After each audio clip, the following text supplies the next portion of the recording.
This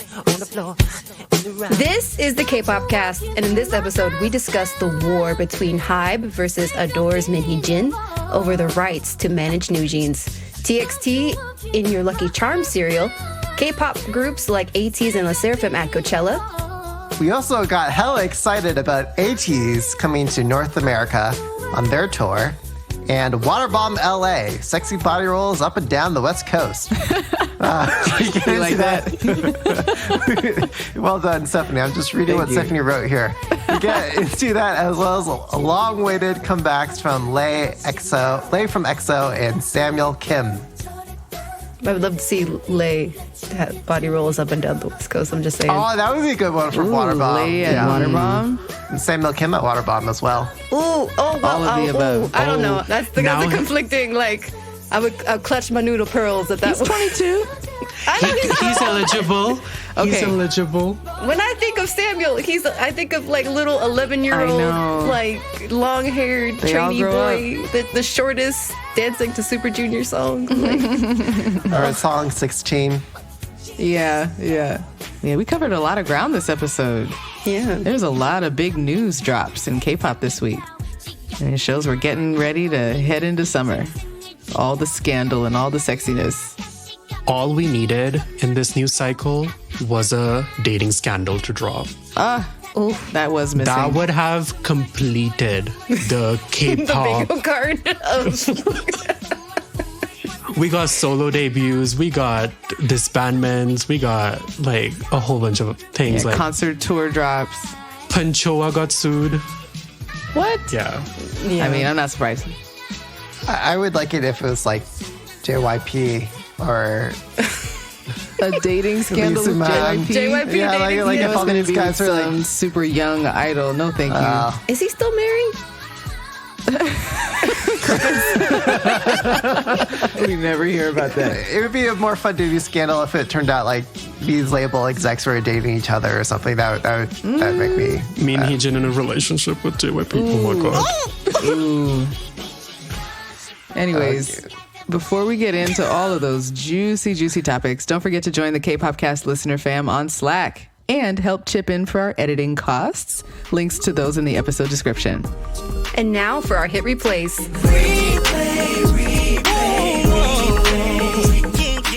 Hello everyone, I'm Syed from Genius Korea. It's the big yellow lyric website. I'm Stephanie. I'm DJ Peter Lowe. And hello, everybody. It's your PD and Michaela, and hit replays are our K-pop song recommendations for the week. So, Peter, kick us off. What is your hit replay? Oh my god, I have to even like find the name of my own hit replay. What? What? I didn't even realize like my hit replay had a song name, but I guess it's BBB, which stands for Big Booty something. I'm willing to bet. I don't know. I don't know what it stands for. But what can make you guess? I forgot where I was going with this. Okay, it's my hit replay by Lila Mars and Toil. If I'm saying their names correctly. Yep. Featuring The Quiet.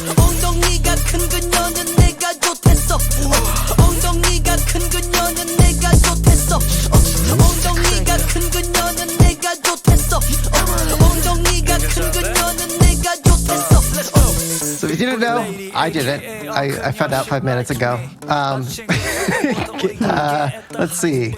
Lila Mars is a South Korean rapper and singer. He was a contestant on Show Me the Money Season 5.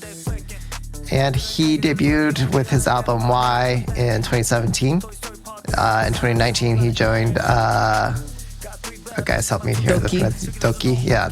And the quiet sub-label Ambition Music with a K at the end, not a C, a K. There's a K in music. Mm-hmm. And then this was also featuring Toil, if I'm saying his name right, who is a South Korean producer.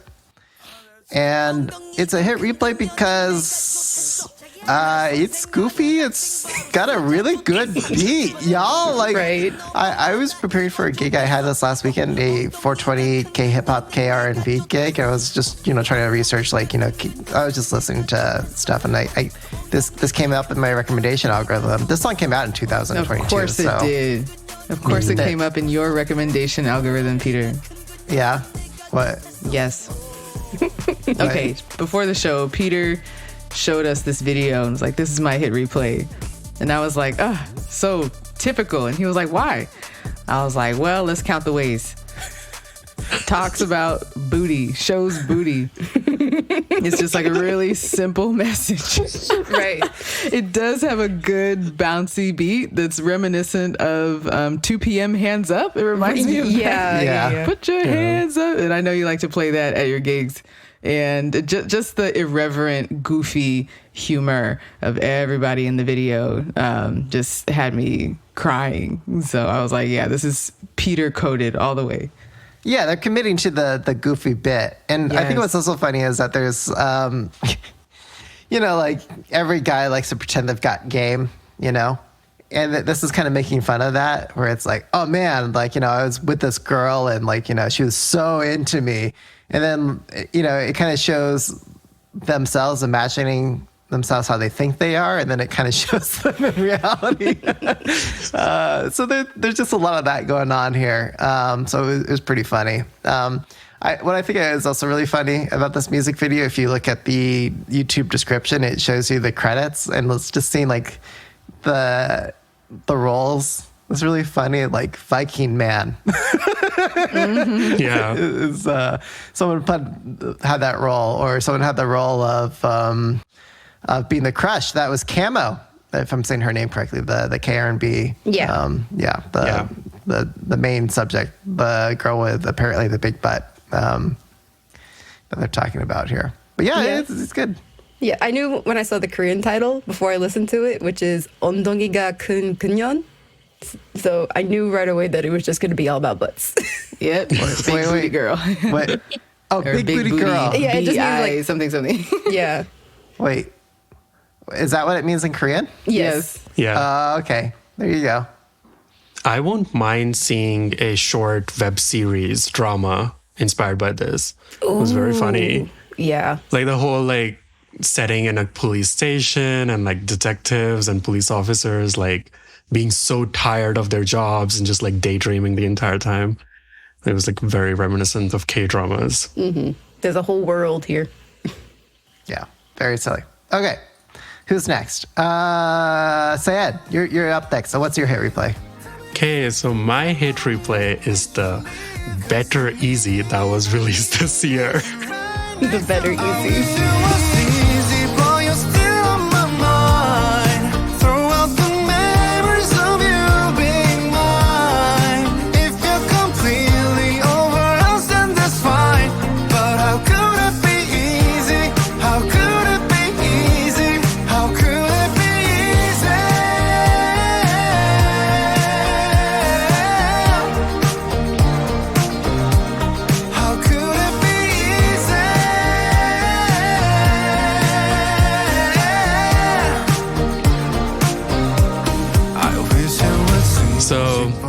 Besides the dig at Le Seraphim, Easy is the latest offering by singer-songwriter Sean. For those of you who don't know him, believe me, you know him. Right. He's the soloist who has gone viral several times over the past couple of years. His biggest hit was Way Back Home, Bad Habits, and more recently, Steal the Show with Thai singer Jeff Satur. I think that's how you pronounce his name. But yeah, it's my hit replay because it's a really easy listen. It's a very just soft pop song. I discovered it because accidentally, I thought it was a cover of the Le Seraphim song because it was released literally 10 days after the Le Seraphim song, which is brilliant marketing from Sean's team. Right. But yeah, it's interesting because most of the comebacks that I've liked so far this year have been very dramatic and cinematic. And so this song is a nice change of pace in my playlist. Yeah. What do you guys think? Oh, I mentioned this before. I love Sean. He goes viral for a reason. All of his songs are, easy listening, but they're also just really good. He's an amazing vocalist. Yeah. That's what I was going to say. His vocals really shine in this one. Yeah, lately I've come to appreciate the value of good vocals in K-pop. Recently, after how many years? Recent events has made me better appreciate good singing in K-pop. And, it just so effortlessly delivers and hits its notes. So, yeah, I like it. Yeah. Okay. Stephanie, what's your hit replay? My hit replay is Valentine by Weinstein. A smooth R&B track with really cute lyrics and breezy vocals floating over it. My funny Valentine, 입가에 맴돌아. My funny Valentine, my funny Valentine, my funny Valentine. 내일을 걱정하네. My funny Valentine.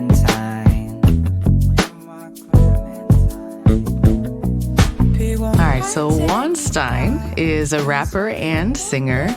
I know him mostly as a singer. He has a really nice voice. Yeah. He debuted in 2018, but he really got popular after showing up in Show Me the Money Season 9 in 2020, and then joining a fun R&B supergroup, MSG Wannabe. Get it? MSG Wannabe? LOL. Wait, why the wannabe? Oh, because SG Wannabe is like an actual legendary R&B group. SG Wannabe. Wait, I just got it. So it's a Oh play my on it? god. Because there is a WSG wannabe too. Like the girl version of it. True. Yes. Makes so much sense know now. The original. I'm so happy I could be here for that moment. Yeah. Yep, there you go. All the connections, all the tie-ins with K-pop history. Mm-hmm. So Weinstein, the artist, he's known, like I said, for his unique voice. He kind of has a higher, boyish voice that in interviews he says he used to hate his voice because it was like a baby voice and people would make fun of him. But now look at him, wildly successful, kind of gender-bending elements in his voice, and he's living up that image as well with his long curly hair that makes people wonder if he's a foreigner, if he's mixed race. No, he's full-blooded Korean, but he's just like, He goes to a good shop for the perm. yeah, the perm. Yeah, for sure. Sometimes he like perms it up really crinkly like, and sometimes it's more just long and wavy. Mm-hmm. So that's his looks. But the reason why this song is a hit replay is, for me, I'm hearing a lot of like classic neo soul R&B instrumentation, an understated funky bass line where Weinstein's like easy, dreamy vocals float over it really well. I especially appreciate when he just like easily steps up to high notes in the hook. And gotta give credit to some folks I saw in the song credits who were a part of making this song. Zion T, executive producer, and Sloan. So these are two like other successful R&B artists / producers. And also the lyrics are really cute. It's just talking about normal domestic life at home, chilling with your lady friend on your IKEA sofa. I think he mentioned the IKEA sofa like 4 or 5 times. So I think that's probably accurate to his home. But yeah, it was just a cute track for the week. I really like the music video. It was just him giving like 0 Fs and just like recording at home. Yeah. I forgot to mention the video. It's a self-made music video, apparently. Yeah. Just self-recorded at home. Yep. Where he's like filming his cat and him pretending to play guitar in the mirror and then falling on the slopes on his snowboard, it looks like. And his cat is always glaring at him, judging him. Oh, glaring. Oh, wow, okay. Which is how we've all felt like that, doing weird things in front of our cat. No, just me. No, yes. No. I love Weinstein. This is one of those days where I give thanks to Mad Clown for establishing the label Beautiful Noise, because we get such, just like weird, quirky, beyond the norm solo artists like Weinstein, like Zayor Park, like Xion. And I'm like, oh, thank you. I know him more as a songwriter. So I was like really curious about the lyrics for this song because he has written for some really big artists. Yeah. Including EXO, Stio, on his Empathy album, I believe. But yeah, like I know him more from his songwriting credits and things like that. So it's a cute song. Yeah. And like like he collaborated with He collaborated with Taeyong. Love and like Theory. that was like one of the best collaborations I think for him because you have Taeyong who also from has NCT, from NCT who also has kind of similarly has more of like that lighter nasally voice when he's rapping or singing, and unapologetically. So they just match together so well. Yeah, thanks for bringing that up. I really liked that track too, Love Theory. Can I ask, what is the best setting to play this song? And like where if you were to recommend someone listen to the song, where should they play it? When should they play it? How should they play it? Ooh, honestly, I think this is a chillin' at home song. Maybe doing some light cleaning. I was going to washing say the dishes. that. Doing chores. Yeah, just having that on in the folding background. laundry. Yeah. Maybe, vacuuming your IKEA sofa. Feeding your cat. Though I like to listen to Yes or Yes by Twice when I'm vacuuming. Just putting it out there.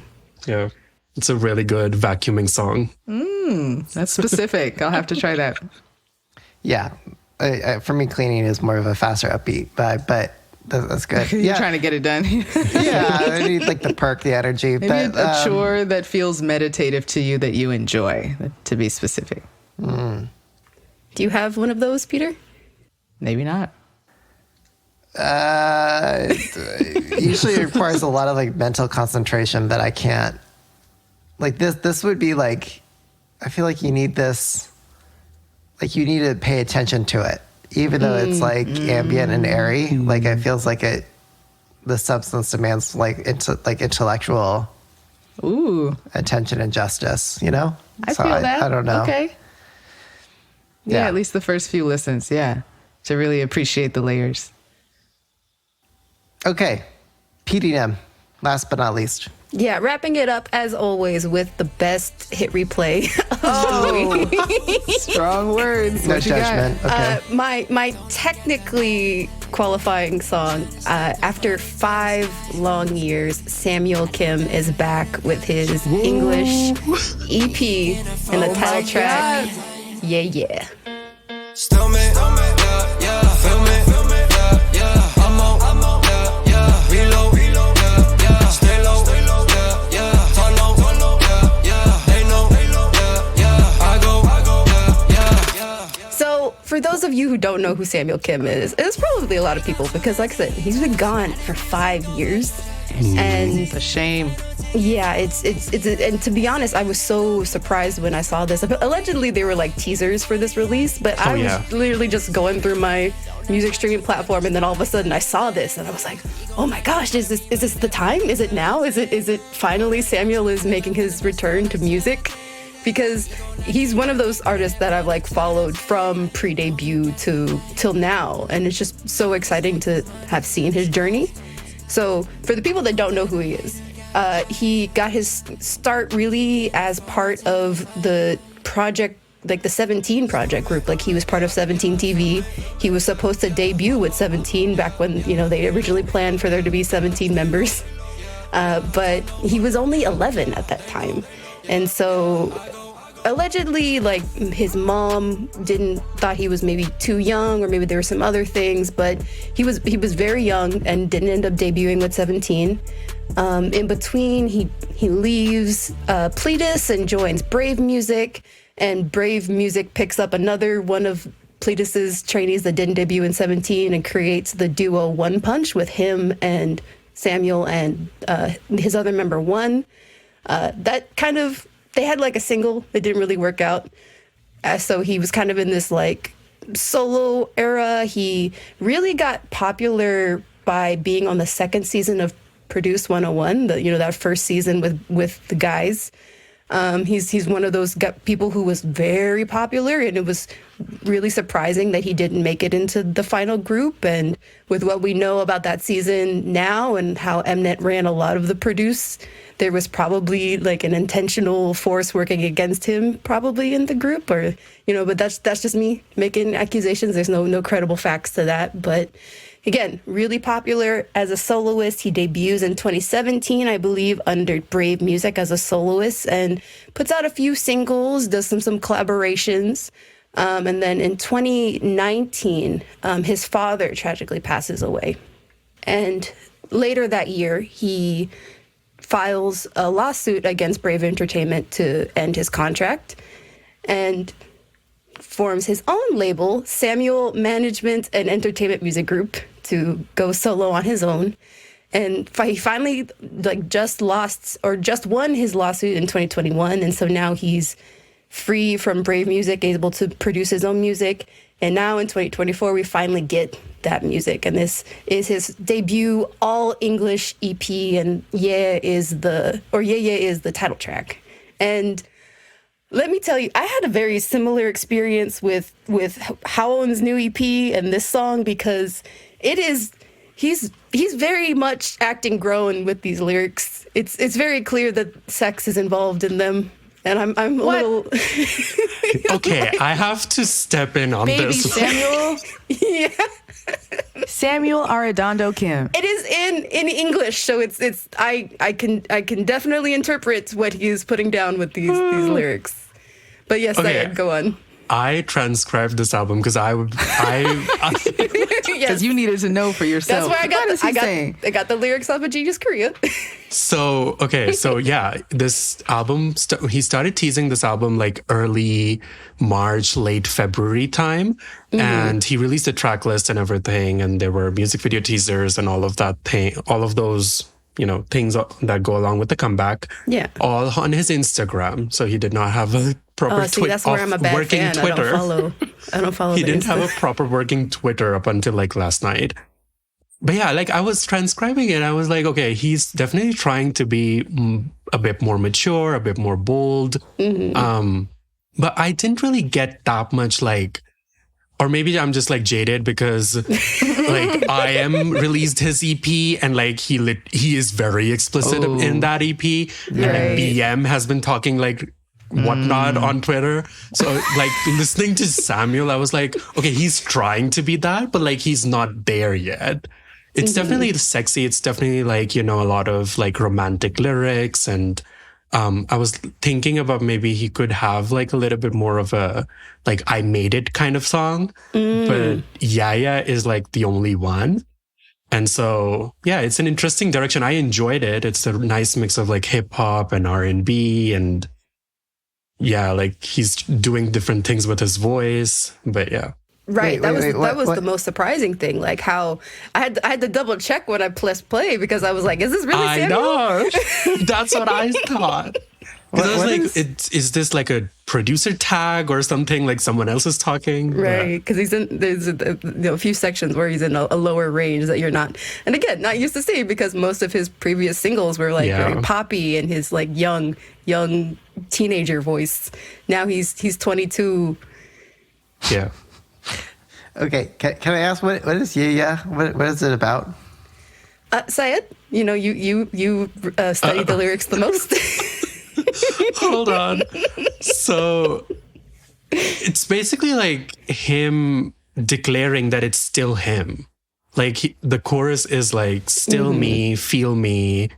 And like he's on like a reload sort of like, he's re-debuting, but it's still him. Which I see. Yeah, and Yaya is just like the hook of the song, and then turned it into the song's title. But yeah, it's very like spoken rap style of music, I guess. Yeah.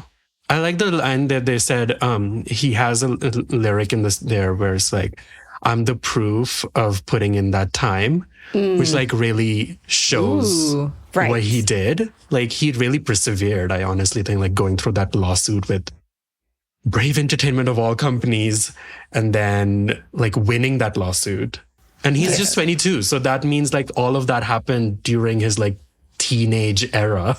And I wonder, just wordplay wise, if proof is in the pudding inspired that phrase too. Or maybe, I don't know, if he's on that level. Well, I mean, singing in English, I think, gives credit to that. So, Yeah. He's a native speaker. And that was another, like, one of the biggest things I was so surprised by, the fact that this was a full English EP. Like, being, you know, a semi-native English speaker previously, like, he's grown up most of his life in Korea. So, like, when I think of Samuel, I think of him more like a Vernon from 17, or like what's that model's name? Han Hyun-min? Okay. Of people who might look more international, but are to their core are Korean. So it's really interesting to see that instead of coming back with a Korean EP and like re-debuting as like a Korean artist, he's choosing to start first with the international. Yeah. I will also say, like, this is an independent release. So he does not have a major label. And it's basically him and his like little group of friends trying to make it. So yeah, like production value and stuff, like it's definitely a bit lower than what you might remember from his like teenage and I'm the one. Yeah, and when he was like, under Brave Entertainment. Yeah, 16. 16. Candy. He had a song with Silento. Or no, what's his name? That rapper that went viral. You know what I mean. Michaela. Yeah. See, I didn't mention it for a reason, because it's such There's a joke here. I'm not getting. Remind us. Well, yeah, he went to jail, but like, okay. Oh, I'm trying to remember what award show it was, but there was one award show where Silento was a guest performer, and he and Samuel collaborated, I think, on their version of Whip and Nene or something like that. Yeah. Oh, what? Yeah. Yeah. No, but okay, so The army there is will history remember in this. that's where that famous gif of Taeyong hitting the Nene in the crowd, that's where that comes from. Yeah. Okay, there's history behind this though. So like after that stage collaboration, they collaborated on a song together called Spotlight, and it won the Global Collaboration Award at Seoul Music Award. And then he joined him on tour in the US in like 2016. Oh, see, so, I didn't know that. Like it was like it was a successful like collaboration thing. It's just unfortunate that, whatever happened to Silento. The artist he collaborated with at the time. Yeah. Ended up in the jail. At the risk of like making this section too long, can I ask the same question I asked Stephanie? Like, where would you listen to this, or how are you supposed to listen to it? I have the perfect answer, because I literally just did it when I first time squatted 200 pounds in the gym. Like, it just got Yay! Like, tell him it was I was back on my way to the gym, and I was like looking for music, and this just like got me so energized, and like the whole EP is like hip hop, R&B, pop, like there's just so much energy to it, and I was so excited to hear his voice. Am I going to see you in like the surprise like final episode of like Physical Back? Who knows? Or season 3? I do lift, so we'll see. Okay. Nice. Okay. Physical Back kick on. Oh my gosh, that's genius. Yeah, they should shoot something in that style. That would be really funny. Okay. Forget random dance play. Right? Oh, yeah, Physical Back, random dance. Lift. We'll throw weights on the ground, see who can actually lift them. All right, so it's time to move on to popular songs for the week. So let's see. 1, 2, 3, 4, 5, 6, 7, 8, 9, 10. So these are the top 10 most covered K-pop cover dances by dance teams as of this week. So for April 22nd, 2024. So coming in at number 10, we've got Itchy, Born to Be. Hey, they're back on the list. Viva's Maniac. Number 8, we've got Yojo Idol Super Lady. Number 7, we've got Aespa Drama still on there.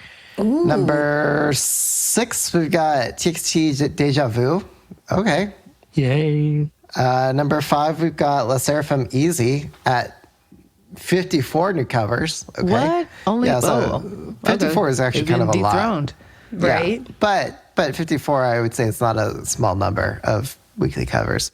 And then number 4, we've got Kiss of Life, Midas Touch, of course, at 56. Love that. Number 3, you want to guess what it is? Smarter. Yeah, Smart's still up there? It is not number 3, but can you guess what is number 3? Sheesh? Yep, you got it, Stephanie. Oh my God. I'm on a roll. Sheesh. Okay, yeah, Baby Monster. And then number 2, you guys got this one. I know you know what number 2 is. Smarter? Smart, yeah, by Let's Air Oh, smart. Yeah. Sorry. Yeah, we make fun of the smata wata thing, but okay. All right, and okay, I know you guys are gonna get this. What's number 1? Number 1. Magnetic. Yes, Islet? sir. Yeah. Magnetic. Okay. Islet. That Yeah, makes sense. We got it. I played all these songs at the club this last weekend, and actually all the songs on this list in the top 10 I played, and I got in trouble for playing Illit Magnetic because it was a K-hip hop, K-R&B night, and then a bunch of people jumped up on stage and they danced to it. Oh, and by the way, I also did the goofy thing where instead of where they say, what is it?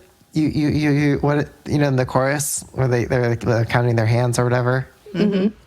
I did shush shush shush shush shush shush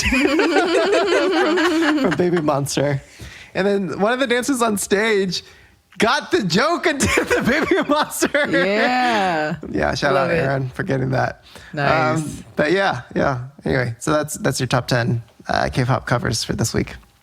Oh yeah, but I got in trouble because like people are like, what's up with this girly stuff like, on the "Come on, K-hip hop night? Yeah, I got in trouble for that. You would think at the This is our one event the a year. 420 event, people be more chill, yeah? Well, Magnetic at 420, it didn't go over. Yeah. I mean, I truthfully, there was a group of like big Asians who are like, we need more girl groups. And then then you've got the KRB heads who came in like, okay, want more of this. And then there are the straight girls who are like, I want Sriracha and Stray Kids and Ateez. So it's like I was working with like those 3 factions at the gig this last weekend. You can't keep everybody happy. Yeah, so it just made everyone a little bit upset. So, Success. Right. Okay. Hot issue. Here's the story. Okay, go ahead. Kick us off, Sad. What's your hot issue? Okay, so the hottest thing this past week was this might be Coachella. hottest number 2, which we'll get to in a minute, but go ahead. Coachella, yes. But yeah, the hottest thing this past week was Coachella. Both weekends streaming live on YouTube. And we had Ateez becoming the first K-pop boy group to perform at Coachella. We had Le Sserafim. I believe they're the first 4th gen girl group to be invited, independently. See what you did there? Yeah. And then we had The Rose, which indie band. I don't think they are the first indie band to perform at Coachella. Wait, where does Epic High rank in terms of paving the way firstness at Coachella? They were the first, I think, Korean act to be invited to Coachella for an independent set list. As a boy group? No. No, not an idol group. No. Okay. I don't think Tablo will agree with that. Yeah, they did show up. I paved the way for everyone that is paving the way. Yeah. Yeah. And then we also had 88 Rising once again putting on a collaborative and collective stage, I guess, for different artists from the Asian diaspora, which featured BB and Jackson Wang and other Japanese artists. Number I was there. Mm-hmm. And then Tiger JK. Yeah, Tiger JK was there. Mm-hmm. Yeah. With his wife. With his Tasha. wife. Yeah, who's not just his Tasha was wife. there. And their daughter, BB. So Wait, what? those 3 really come in I a wonder what their package. actual child Jordan is up to. Right? I was thinking Where about is that. Jordan? Anyways, go ahead. But yeah, it got everyone talking about Ateez was the hottest topic during Coachella. And Speaking of fans being upset about the camera work issue of the Oh my live stream God. was what was going around. So yeah, the first weekend, apparently the camera work was terrible. They could not figure out how to zoom out, apparently. And they were just focused on one member. And then once they did figure out how to zoom out, they would focus on the wrong member. So, Yeah. Which is a little bit someone more would be to it than singing on that. the right side of the stage, but the camera's on the left looking at somebody else. Yeah. oh yeah. And then the biggest one was when Hongjung, he was doing his rap from Crazy Form. And the camera was focusing on the guys who were just standing on the side, like waiting for their turn. And it was just like, what is going on? Like, did nobody rehearse this before ahead of time? But they redeemed themselves on the second weekend because they did a really good job on the second weekend. They focused on the right bits. Woo Young twerking during Crazy Form. They focused. They moved the camera down to focus on his ass. So they did their homework. Like somebody did their homework. They read the comments. Yeah. And also all the memes making fun of him. Oh yeah, that was what else with the Ateez? Well, this sort of kicked off their US sort of rollout for their tour because they just dropped tour dates. Yeah, they just dropped their tour dates. They just announced a brand new album coming next month. And yeah, I think they're gonna like really have a breakout moment after this. I love what Yuno said. It was like for them, they debuted with a music video that they did in the Sahara Desert, and they performed on the Sahara stage for the first time. And I was like, oh, they truly are just living in this moment and are so proud and excited to be doing this. Yeah, I remember Hongjung said something along the lines of like how they used to practice in LA before they debuted in this tiny little dance studio. Back when they were the KQ fellas. The KQ fellas. And like now, like a full circle moment for them to come back and like perform at this huge stage. And not just as like a, invited by like 88 Rising or something. It's like a full set of like 50 minutes. They get to showcase everything that they got. So... yeah, and they drank barley tea apparently on stage. So so it wasn't alcohol? It wasn't alcohol. Yosang exposed them on Bubble. Apparently it was barley tea. But yeah, Ateez was the hottest topic. Then Le Seraphim was also like a hot topic, I guess. But for kind of different reasons. They were the not hotter issues that we topic. haven't discussed 1,000 times before. I will say though, the second weekend they did sound a lot more comfortable and confident in what they were doing. And they just, I'm pretty sure that someone read the comments and someone like took note of all the criticism that they were receiving for the first weekend. For those that don't know, they were criticizing their live vocals on stage. Yeah. Or lack of live vocals on stage. Was it lack of live vocals or just vocal delivery? I think it was the delivery. Yeah. Too, I think, because they had some added vocals in like later performances too, I think on the second week. Yeah. And they also, moving on to like some more positive things, I guess. Sorry. Because honestly, like, fine. They had a shitty performance during the first weekend. Like, let's move on. Like the hate they received was like, people went overboard. But yeah, they debuted a new song, which sounds really good. And I kind of want them to release it already. It's called 1-800-HOT and Fun. Oh, yeah. Right. Yeah. What didn't one of the members like do a little mini twerk or something? A mini Go along twerk? with that song? I don't remember. Maybe not. Okay. Well, the name dropped Beyonce in the song, though. So... Oh, wasn't there this? It was last weekend, or the weekend before last, where they said like, "Coachella, you ready to make some fucking noise?" Like they curse or something. Okay. They said that the second weekend during Smart. Okay.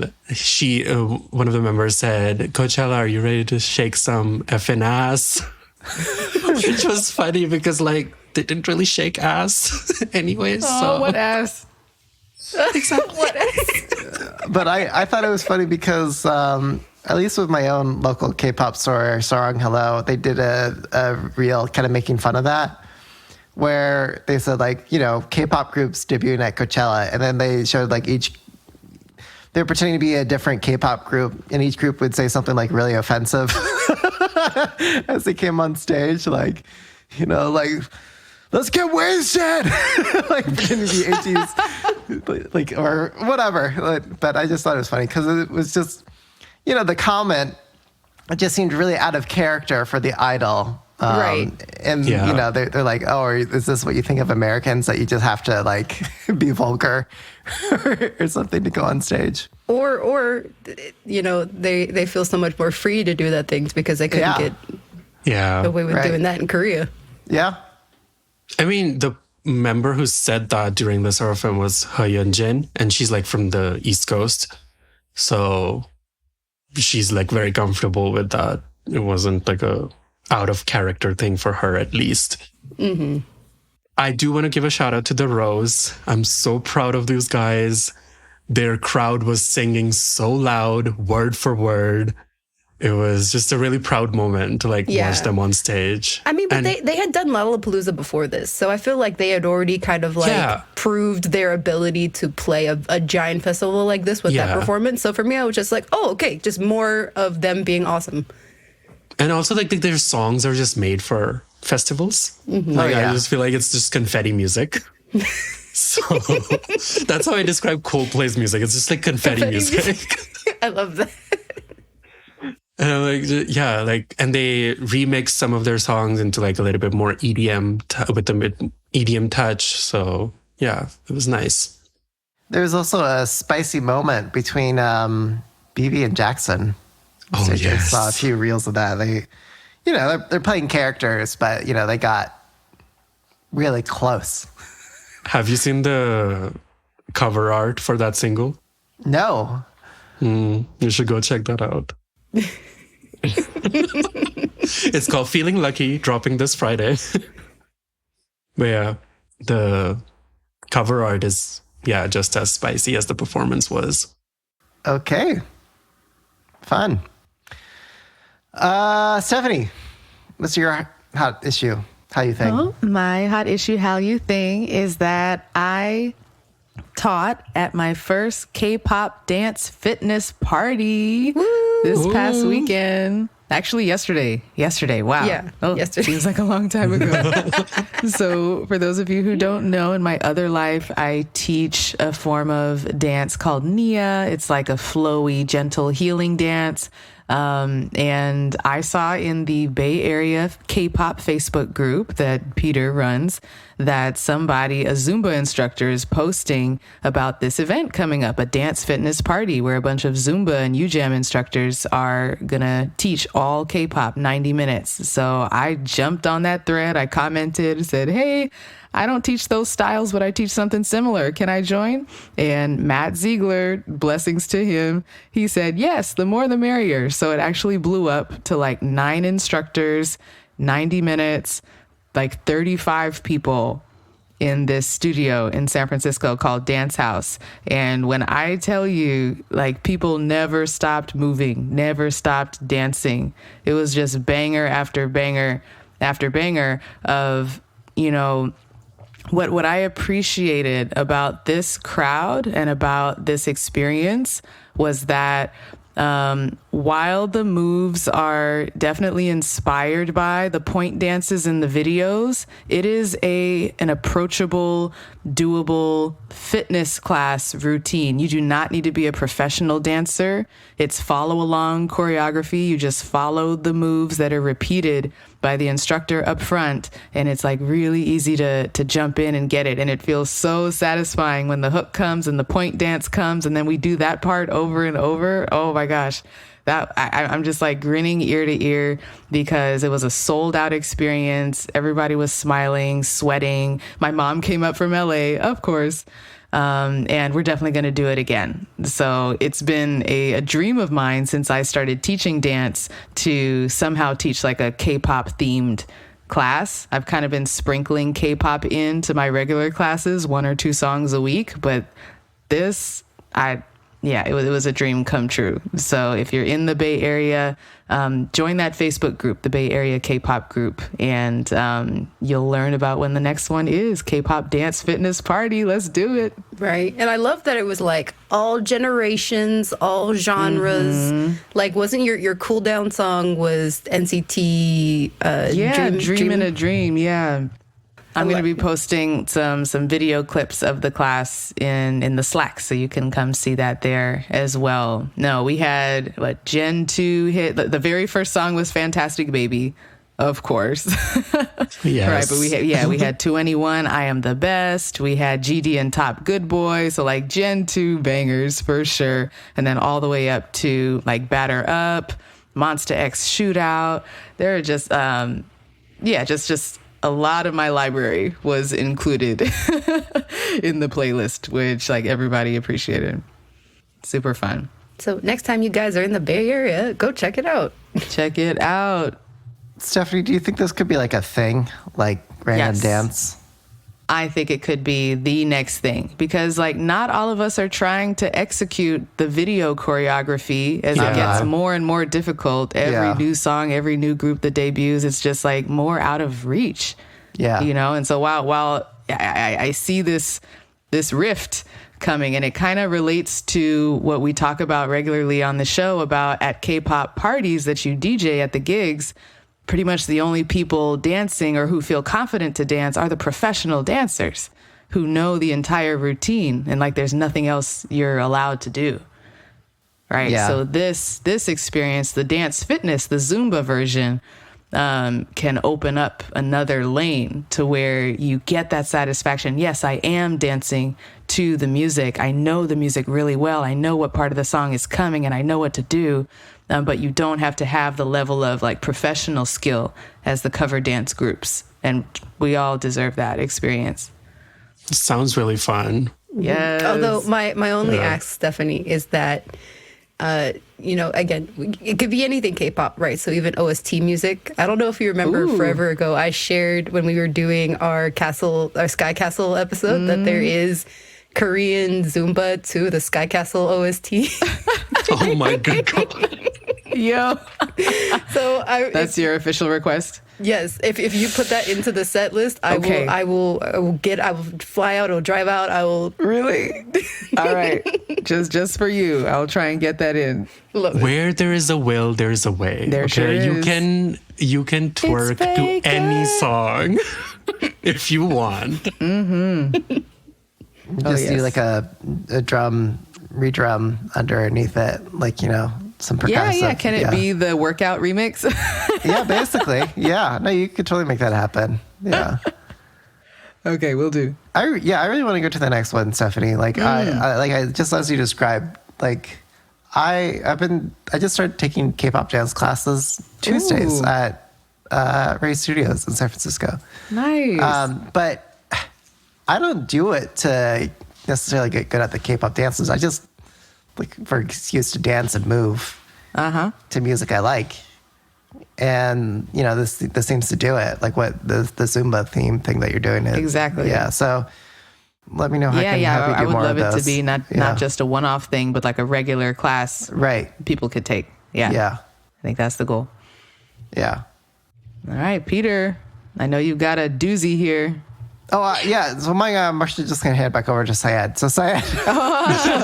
Okay. What is, in my opinion, this is the hottest item. Okay, this turned into the hottest item last night. Right. Breaking news. Breaking early this morning. Yeah. And it's a developing news. So things might happen. Things might have changed by the time you were listening to this. Exactly. So basically what happened was Hybe announced that they were launching an internal audit into one of their sub-labels known as Adore, which houses Newsjeans, their biggest artist since BTS, inarguably. And it was basically, they had suspicion that Adore was trying to break away from the Hybe labels, and Min Hee-jin, who is the CEO of Adore, and alongside other executives, they were trying to sort of buy out, I guess, Adore and like make it a separate entity. So right now, Minheejin's share in Adore is, I believe, 20%. Yeah, that's what's been reported so far. Yeah. And the rest is owned by Hybe or Bang PD. And the Hybe also allegedly reported that Adore was trying to spread negative reports about other Hybe artists, leaking company secrets and dealings in an attempt to reduce the share value so that like the supporters would like buy out Adore separately. And then Minheejin, as she is, the messy CEO, she released a very lengthy statement last night. Quickly clapped back. Very quickly clapped back, very long statement, which was a lot of words, but like didn't really say that much. She basically said that the tension between Hybe and Adore started with Illit.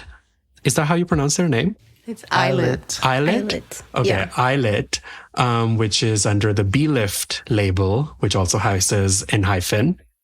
And their debut and their concept, and a lot of fans already talked about it, that, you know, it's very similar to Newsjeans. The concept photos were very similar, the style of music, the minimalistic production. They get mistaken for Newsjeans in that. public sometimes. Yes, that as well. The hairstyles, I mean.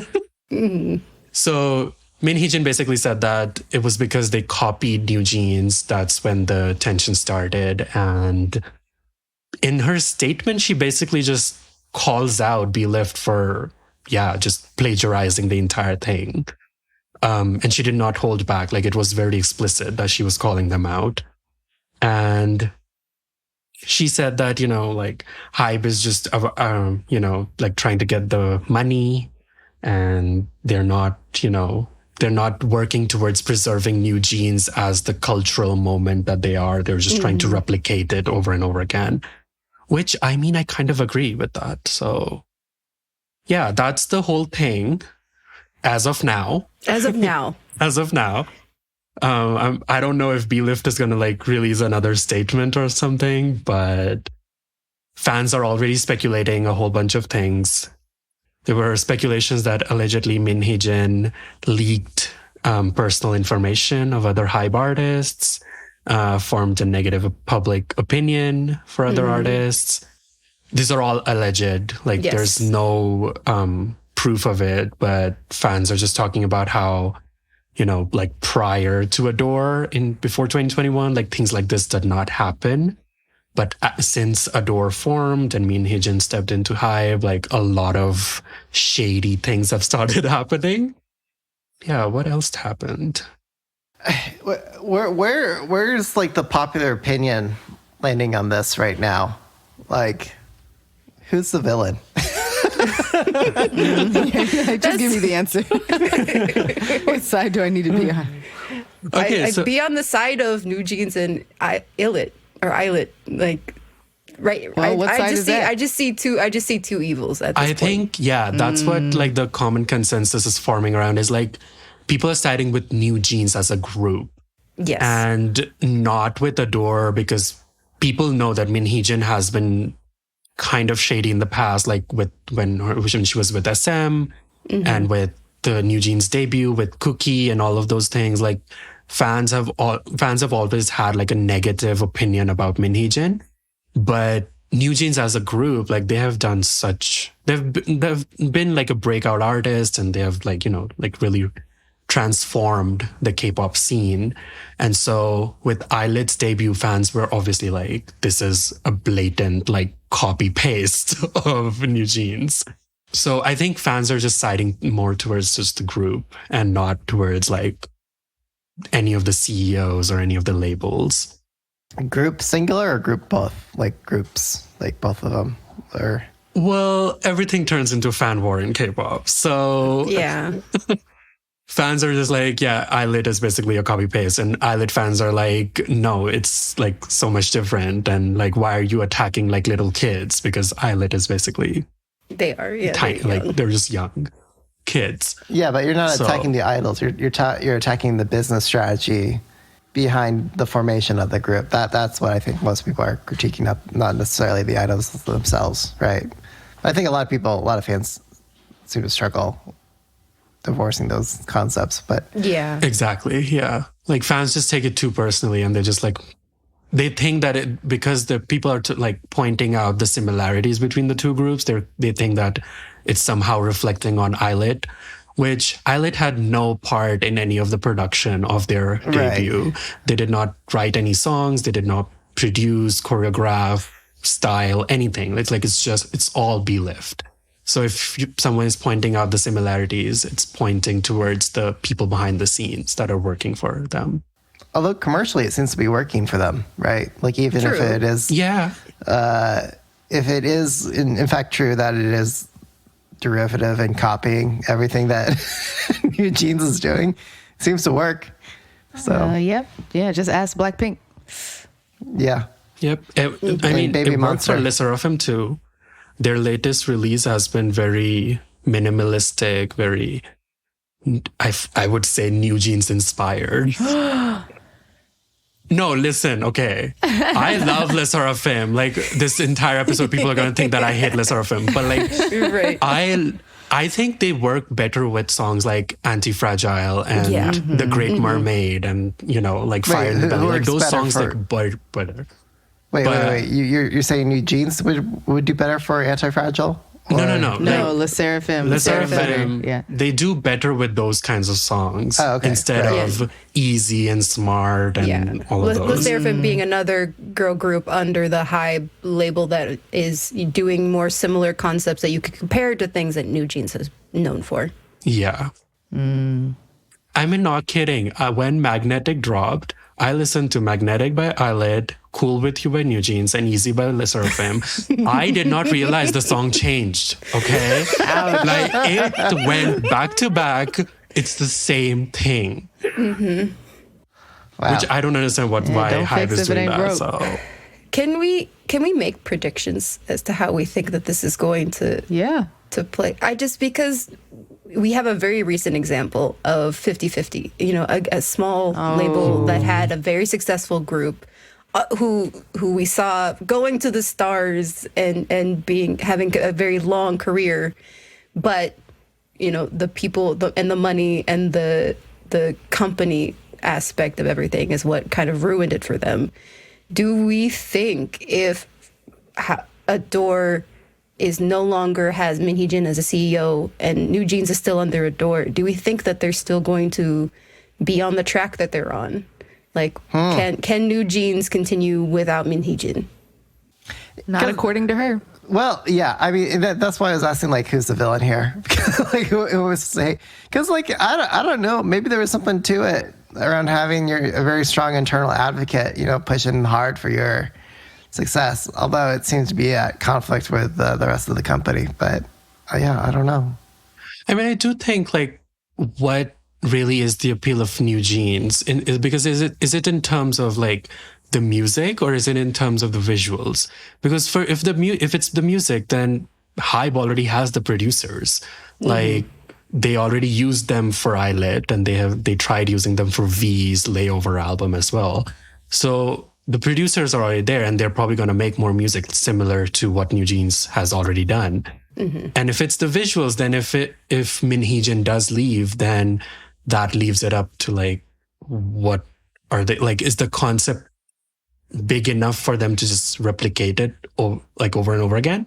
Or is it like a very Min Hee-jin thing that only she can come up with those kinds of concepts? And we can guess by the popularity of Illit and Magnetic that it can be replicated and do well. Yeah, I would say so, yeah. Also, I think Magnetic and Illit are, because you were talking about 50/50, I think they are more similar to 50/50 than Newsjeans is to 50/50. Yeah. Yeah. Oh, yeah. Sure. Yeah. It was a hard comparison for them, but definitely for Illit. Yeah, because even, like, just looking at their song on Genius, Magnetic is the only song that's extremely popular of the album. Like, the rest of the songs are not that, like, people don't know the other songs.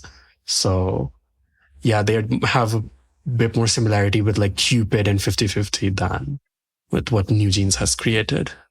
I don't know what production to offer PDM, Michaela. So I'm sorry. I'm going to take a rain check on that. but we're just throwing it out there. I mean, like I said, this is a very developing story. We have a whole audit to get through at the end of this, so we'll see how. Yeah, but goes. Even after that audit, who the hell knows what the actual reality is going to end up being, right? Because everyone's going to have their narrative.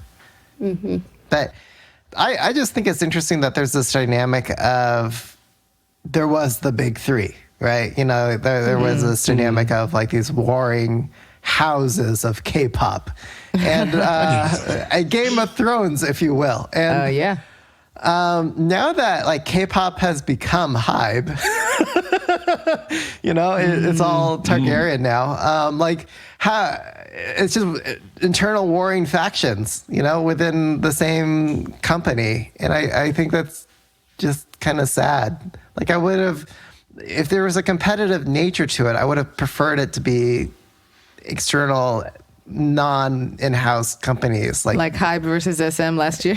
Yeah, something like that, honestly. I actually like that you pointed that out because a lot of people were talking about, in the statement that Minheejin posted, they were talking about how they will do everything in their power to protect Newsjeans, like, as a concept and as a group from, like, being replicated. And it's interesting because technically both groups are owned by Hybe. So none of them can actually like sue each other for like copyright infringement or like other materials because it's all owned by Hybe, which is, this is what like a lot of people predicted when Hybe started getting traction of like having so many sub-labels within one giant conglomerate. And like, like this would not happen if there were two separate entities. Like B-Lift would not replicate Newsjeans the way they did if B-Lift was independent and Adore was independent, because Adore will sue. So yeah, it's a very interesting dynamic that I don't think we have ever seen in K-pop before. Yeah, like it's not like 2NE1 debuting and then Cube releases 4 Minute. Like it's not. Yeah. But there's something about this business model, Syed, that each of these sub-labels, they have to ensure that they are commercially successful, right? So, like, or is that the case? Is that how their business arrangement is? Because if that's the case, that encourages them to take less risk and diversify less and just, chase the lowest common denominator. Whereas, like, I don't know, let's say like you're under maybe Joe IP as the alternate model, like the company is making an investment and a gamble in something that may not pan out to be as good, but they're willing to make that risk because it's, they're trying to diversify their offerings. I think it's also like because they all got into Hybe, like Hybe still hasn't like developed something completely new. Like these were all existing things that just joined Hybe. So like they still have their own sort of signature that they brought to Hybe. So that's why people were interested that, like Pledis, for example, 17, like it's not Hybe that developed 17's image. Like they already had the image. And so if a new boy group is going to be, like TWS, it is which is the younger group of 17. They have a similar concept, but people are not accusing them of like, you are copying 17 because it is like that signature of Pledis that is in TWS instead of just like a blatant copy. And so, which is why it's interesting that Adore and B-Lift, especially because B-Lift had Enhyphen, which had a very different concept from any of the other boy groups.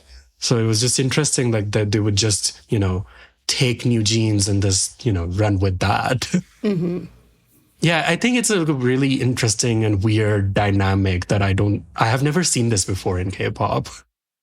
Stay tuned next week. Oh, go ahead. No, yeah, I was just going to say, just watching this and watching how Minheejin and Adore were able to put out a statement, like, basically, this is really embarrassing for the larger company. Oh, yeah. Yeah. And so the fact that she is not already fired means that she has some kind of leverage here. The fact that she's able to pop off and is not already gone means they're probably like negotiating with her, like, please leave. What do you want? That's like just from my experience in like tech industry and like shakeups and stuff and saving face. Like I'm impressed actually that she must have more power, more leverage than I thought, because she's still there and popping off like this, humiliating Bang Shi-hyuk and the larger company. So I don't know if she'll be here that much longer. They're probably doing some negotiations in the back for her exit, because this is wild. Not just the statement, she did like a whole interview with a Korean outlet. Like that's what? Big deal. Yeah. Big power plays. Well, do they have like a centralized PR team? From a PR perspective, what's your analysis? I mean, I don't know. I also work at another big conglomerate. Right. I was just thinking like that would not fly in our place. Nope. And there's usually like leadership supervising this stuff, such that like, okay, we're going to combine these things or carve out different swimming lanes, because we're not like Google who cancels everything all the time. So no offense taken. I don't work there anymore. yeah, Google's really good at like starting and canceling things and like having it's like called sunsetting. Okay, we sunset all of our products. Yeah, but they'll have like 7 different messaging apps or like 8 different like payment systems. Just trying to keep up with the market, and then falling behind and acting like we never did it. Yeah, but they cannibalize themselves. It's like, because apparently it's the only way to get promoted at Google. Okay. All right, so tune in next week for updates on the side note Adore versus Hybe story. Right. Okay, Michaela, take us home. Last how do you think? Very quickly, there is a K-drama out there called Queen of Tears. And can I just say, I would like everybody to watch it, because it has been a while since I've had a show bring me up and break me down to tears, and have me coming back for more, so much as this show. It should be called Viewers in Tears. It just literally, I'm in literal tears. Like, I'm literally crying with these characters almost every other episode, especially now that we're getting closer to the finale. Oh my God. Wow, this sounds great. I can't wait to tune in. But I'm just saying, like, it is one of those shows where they are just 100% on all aspects, on the emotion, on the story, on the execution of the story. Like, it's not just like, watching 2 beautiful people fall in love with each other or fall out of love and fall in love again. It's like there's so many aspects to the way that they are doing the show that are just so amazing to watch unfold. Like, one of my favorite things that Kim Soo-hyun, the male lead of the show, said that like the way they subtly foreshadow so many things throughout the show is like done in such a smart way, where it's not like, and when they are finally revealed, it's just so much more impactful. Yeah, I agree. So it's got really more than just beautiful people drama. And like a spunky girl reluctantly falling in love with a rich, handsome guy, and then second male lead, optimistically thinking he's got a shot, and then girl kind of, okay. So it's got all of that. But okay, let me ask you this, PDM. How long does it take to watch? Because I only have so many hours. Well, the K-pop dad perspective. There are 16 episodes, and each episode is give or take an hour. Okay, so, that's a nice short one. Yeah. Oh, yeah. Wow. Hour-long episodes are long, y'all. But Netflix has recently started English dubbing them, so if you want, you could just no, I can't do that. No, ever. Who do you take me for, Michaela? Exactly. Like, oh my gosh, I am offended that you would even insinuate that I would consider the dub of anything. Oh my gosh. And then one of the reasons why I'm also talking to this, not just because I want to talk about the K-dramas that I'm watching, is like it's like it's broken the record of like the most, like it's the number 2 of all K-dramas as like the most watched Goblin in the whole country. Like it's not just something that us international fans are tuning in for. Like Korea is tuning into this story, and it's like it's not, you know, these young kids in high school or these young people in college. These are either grown married folks trying to figure each other out and figure out whether they want to stay married. Yeah. I will just say though, Peter, that it is a bit of a heavy drama at some points. So like, it's not one of those dramas that you can like just binge watch the entire thing in one night. Oh God, no. Yeah, it's definitely... like emotionally heavy. Yeah, it's emotionally heavy. It's also like content-wise heavy. Don't binge it until 4 a.m. and then you're crying tears. Yeah, also because it's not done yet. So it's not done yet. And the cliffhangers are insane now. So... But yeah, wait, hold on. Do you think I can say without spoilers. Do you think... Okay. It's like, because it surpassed Goblin, right? Like people were talking about the cultural impact. Do you think it's at that level of Goblin? Oh, 100%. Really? Yes. Like, and this is more of a show that I can get behind. Goblin has so many problems. That's true. It's not my favorite. Yeah, it was. And I feel like, you know, the bromance of that show is what really kind of like propelled it the most. I think they fell in love with that aspect, not necessarily the second main lead, couple. the side characters, This is one where every character, I think, has their own story and is a really like fully developed story, and you want to see what everybody is doing at the end of the show. Yeah, I agree with that. Mm-hmm. Does it star a evil stepmother who's gonna try to like buy off? It stars an evil mother. Yeah, okay. There's evil stepmothers, there's evil mothers, there's mothers-in-laws, there's mother-in-law. That's what I meant to say. Fake mothers who are hired by real mothers to be mothers. And they're gonna pay off to stop them from dating their son, sort of thing. Yes. Okay, so it's a K-drama by definition. Yes, it's still a K-drama. And can I just say, the family is like rich.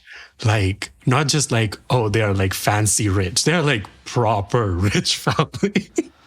Well, that's how these things are always supposed to go, right? It's part of the fantasy. It's like, you ever read these like romance novels? It's like, it's always... Never mind. Okay, I'm going to stop myself there. Mm-hmm. But the difference here is like, because this is like the scale of Netflix, they're actually able to really show genuine, mind-boggling It doesn't seem wealth. tacky. Yeah. Okay, we'll do a full-on episode. Hey, would you like K-drama to, cast. Yeah, We've would you been like to come trying to back do that the K-drama cast for so long.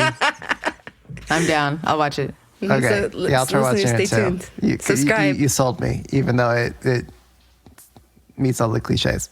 Okay, daebak or not. So are you daebak or not on this thing? You can interpret it however you want, and then cause like half the listenership to get angry at you for voting the wrong way, because they're gonna take your assessment out of context, even though you're narrowly assessing it one way or another. Are you speaking from experience there, Peter?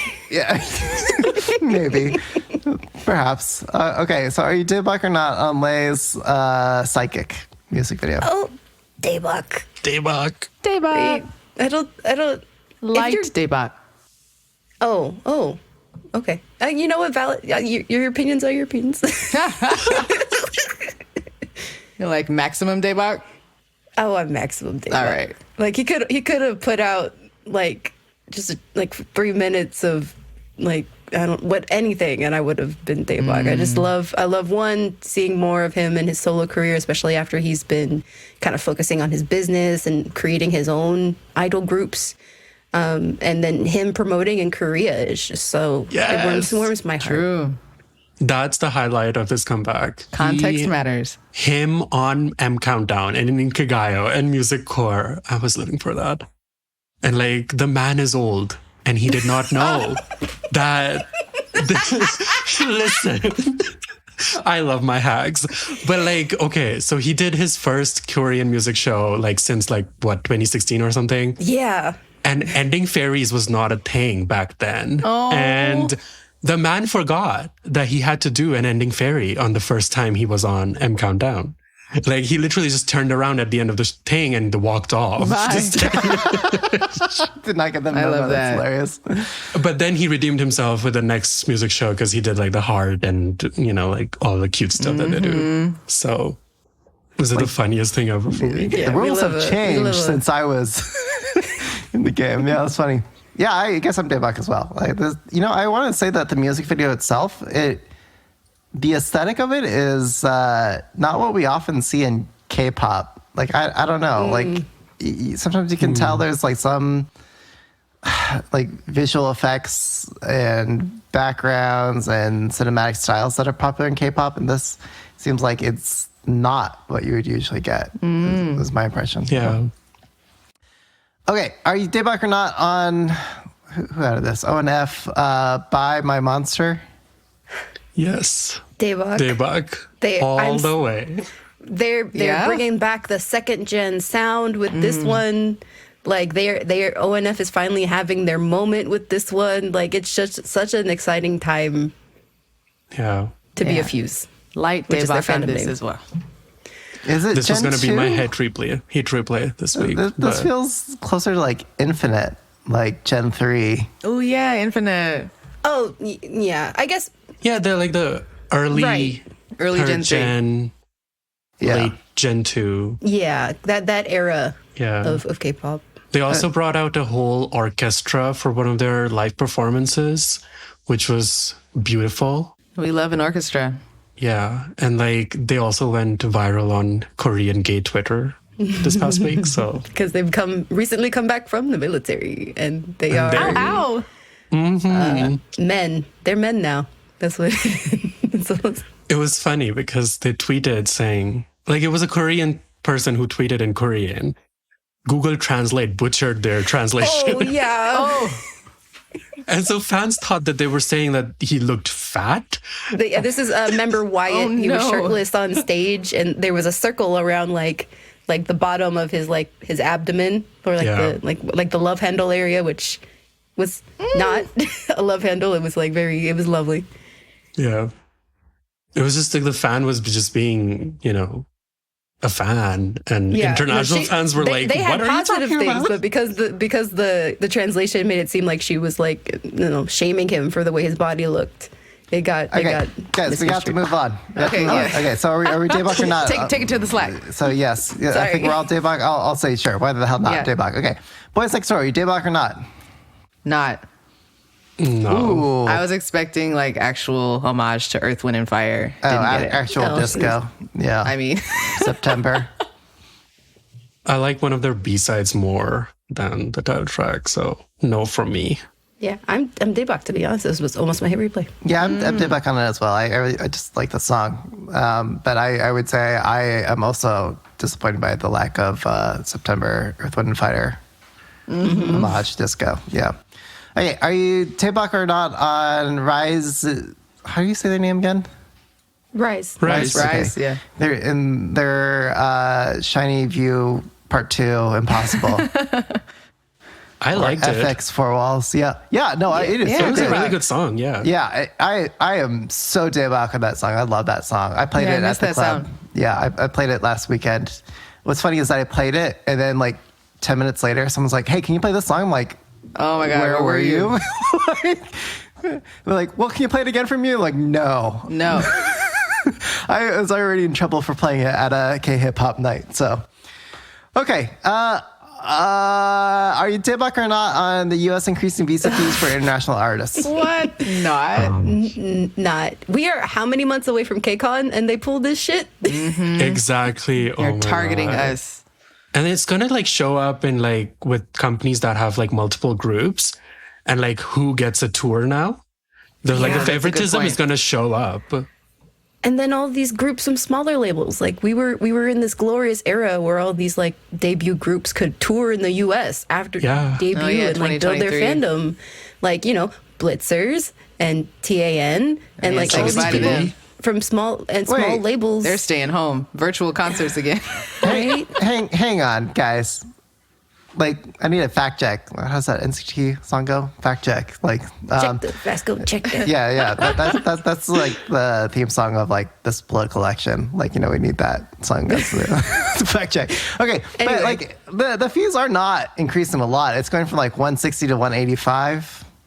It's the principle, Peter. But also, okay, it's not Wild just for discrimination. the artist, because like the artist needs to have their team behind All the them, staff. makeup, hairstyle, all of those things. So it's gonna like limit groups from like thinking about like, can we afford this or not? Especially because like a lot of smaller groups, they come here, they don't like sell out, but they still perform. They still do their whole round. Now it's gonna be a bit more like, can we do this? Can we like, you know, make up that money that we spent in the tour by, if they don't sell, then they're just going to be like, no, we're not doing this.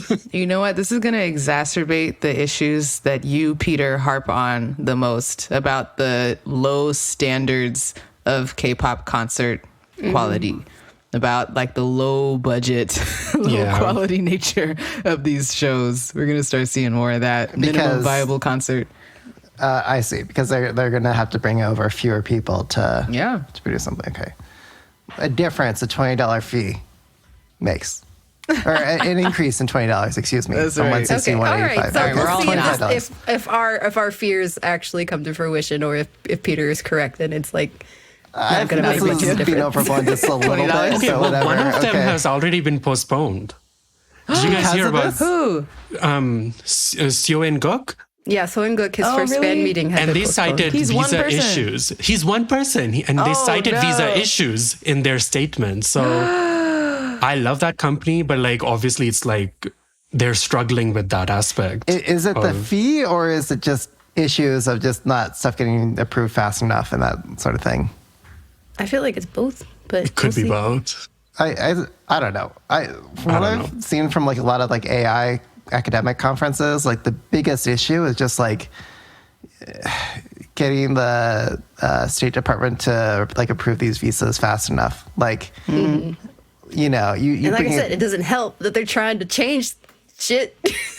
yeah. Okay. Look, No. we all know, Leah, from the, you know, whatever, the State Department's perspective, they can either hire on more people to approve applications on time, or they can raise the barriers to entry to solve that problem, that there's too many applications and they're not processing them fast enough.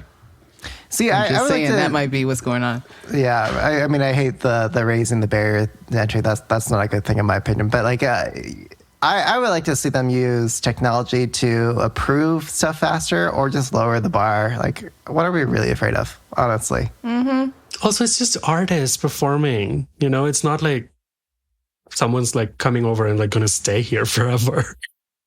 Okay, watch all the conservatives go for our podcast now. All right, so party. All right, are you Dayblock or not on Waterbomb, LA? Not. What do you mean not? Hell to the Daybot. Yes. Are you I worried mean- about water No. supply? Okay, well, we'll hear you out. Maybe if the venue is like a baseball stadium or something, like, I'm just like logistically. Yeah. I don't even think it's gonna happen, to be honest. I think it's going to happen. What's wrong? Well, do we know the venue? We don't. No. But Just the LA. thing is, like, if it's Waterbomb LA, okay, we have a general sense of like where it could possibly be, but like if we want to see Waterbomb to the scale that we have seen in Japan, in Korea, like there's just so many limitations for that, especially in California. Yeah. That was So, my like, biggest a drought? concern. That's no big deal. Well, not just the drought, like logistically getting the water. Like, yeah, the water is coming from the river, but like how are you Colorado going to River. get the water to the event? Like, where's the water literally coming from? Like, are you going to Just tap ask into the line? water parks. Like, yeah, like, is there any Yeah. water park venue that could handle a concert like this? Like, I don't know. I'm not from LA, so I don't know all of the venues. I'm just You might imagining. have to drive out of the city a little bit. Yeah, Does so it might anyone not actually remember- be Waterbomb LA. It might be like Waterbomb Santa Clarita or whatever. Oh, it could very well happen out there. Does anyone remember Cabby? Oh, the Cabby song? That's what I'm imagining this turning into at a water park, SNSD. Yeah. 2 p.m. I'm a nut. I'm sorry. Dang. I think everyone's looking forward to this party, honestly. And I think A lot of people I'm were so there. anticipating there. Yeah, and also it's like a better 88 Rising, or better Head in the Clouds. I will say though, K-pop fans need to give up the delusion that K-pop groups are going to show up at this thing. Oh, man. Yeah. People think that, like Stray Kids and Ateez are going to show up. Like, no, okay? It's like Waterbomb is not K-pop. Not idol. For the idol. adults. Exactly. Although, Hyuna, girl, and Sunmi, and I mean, like They are soloists. grown Yes. soloists Yeah. Soloists, who are not yes. under lock and key anymore. hey, sorry, this is a tangent. What about this like very gendered like wet t-shirt dynamic? Waterbomb. For the guys, it's no t-shirt. Okay, like so no I clothes. guess so long as there's equity in that, like it's okay. Yeah. Sure. Yeah, if you're participating, you know what this is about. You know what to wear. You know what we're looking at. All across the genders. We need a viral fan cam of Sunmi and her dancer again. Oh yes. Chahyun. We need an update, a rematch. Okay, Yeah. so in the vein of predictions, sorry for going extra long in this episode, but like what would be your dream performer pairing incident scandal? Incident. Well, we're writing an article about this on Genius Korea, so Okay. I would love if they want to bring like K-pop groups to the show, I would love like a second gen group to make a comeback.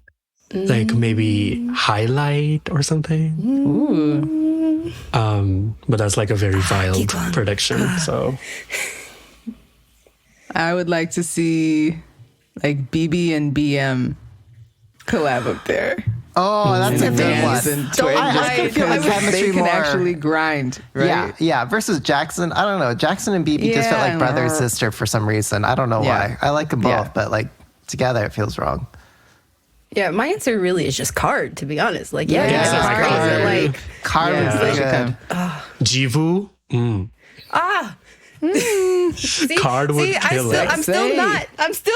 No, I'm holding. No, yeah, we're winning her over. You're not What- gonna what's get me other, with the Can't dream. resist. Titillating ideas we can get Come over to this side. Michaela. The water's fine. Is it? Yes, it's nice and warm. I'm gonna bring a test kit. Yeah, no, I don't think it's gonna that's what I was be. gonna. that's Yeah. another thing people were talking about. Oh my god, hygiene. Really? With Waterbomb? In what way? In what sense? It's gonna be super clean because everyone's like covered in water.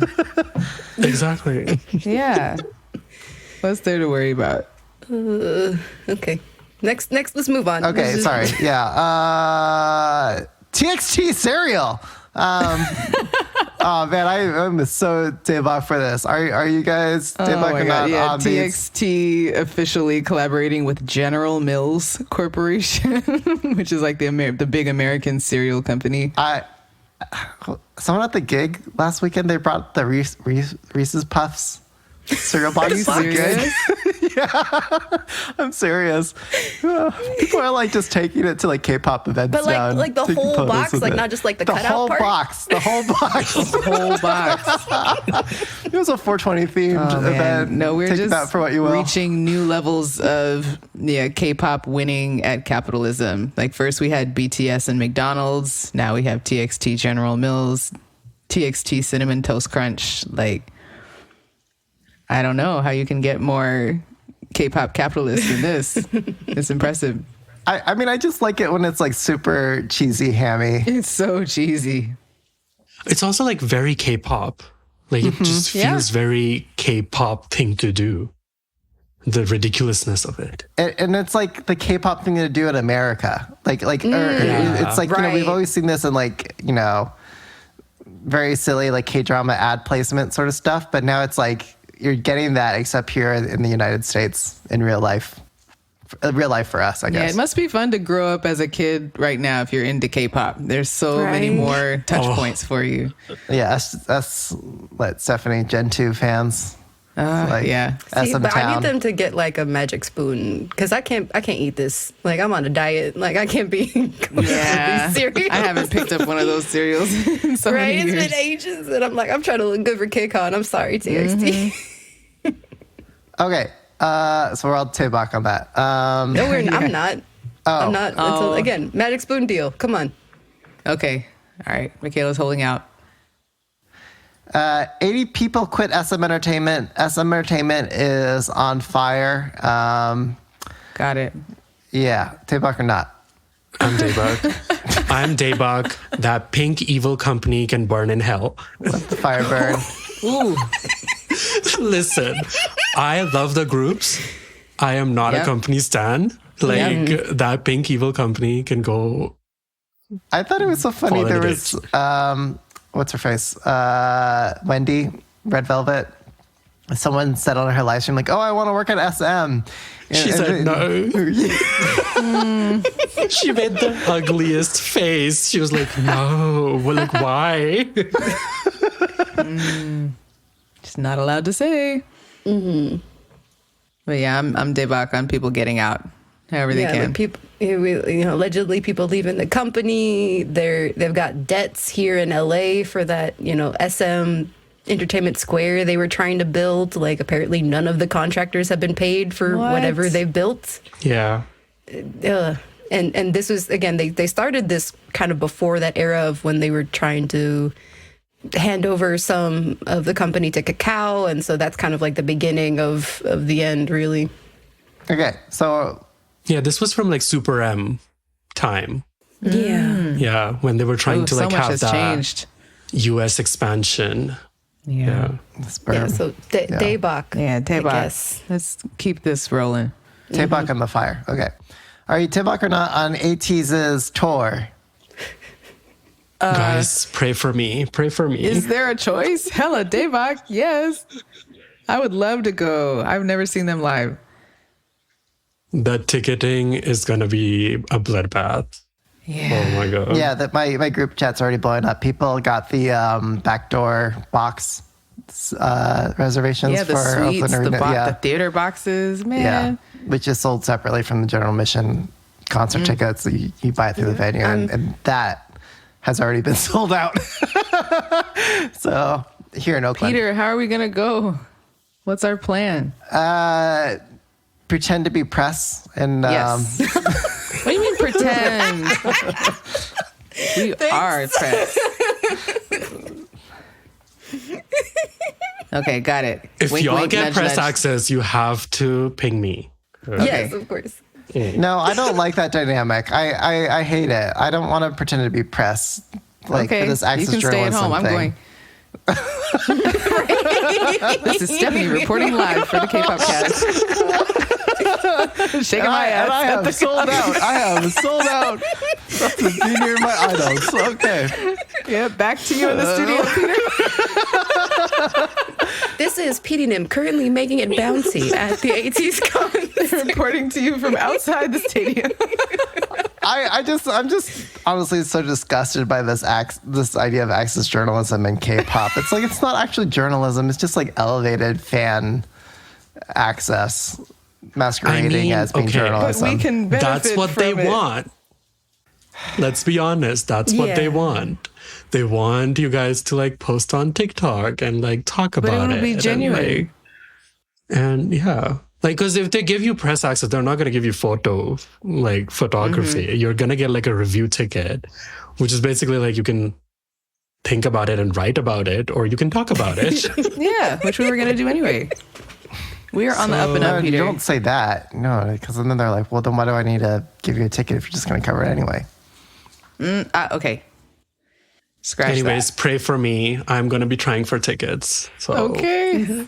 I am Daebak on the Bay Area leaking all of these tours, so I might have like some time to save up for possibly getting a ticket. So that's great. Well, it was this time for the Ateez tour. It wasn't just Oakland Arena. It was like all the venues said Oh, look, it seems that Ateez are going to announce tour dates. I wonder. But Yeah, how did the y'all fact that find all out these if you're not on venues the would tweet it out? It's like, you guys know something. What? Yeah, Yeah, well, you wouldn't be tweeting if it wasn't going to be at your venue. not slick. Yeah. It's so silly and so uncoordinated. Okay, let's just move on. So I guess we're all Taebak on Ateez. Yeah. And their tour. And I am so Taebak on Ateez's growth, honestly, and their momentum. Mm-hmm. They were really popular at my gig this last weekend. Okay, Taebak or not and Cherry Bullet disbanding. I'm so sad. I guess not. We barely right? knew you. Yeah. Yeah.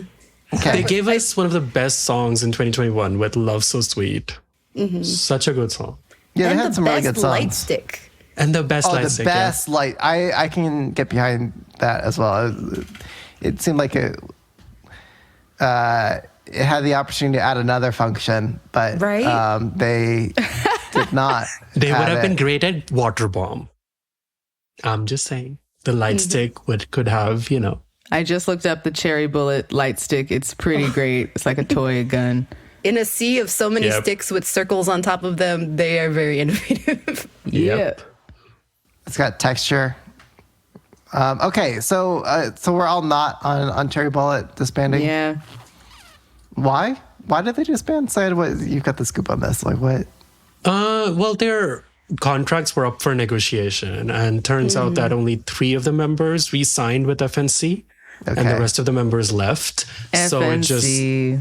it just like boiled down to like them just disbanding. 2 of the members are active in Chinese C-pop groups right now, so they do have successful careers over there. They probably don't want to come back.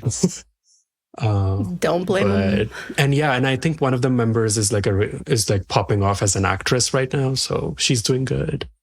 Yeah, it just like fizzled down to like they didn't really have that much activities, promotional things, anything. So I guess just, why?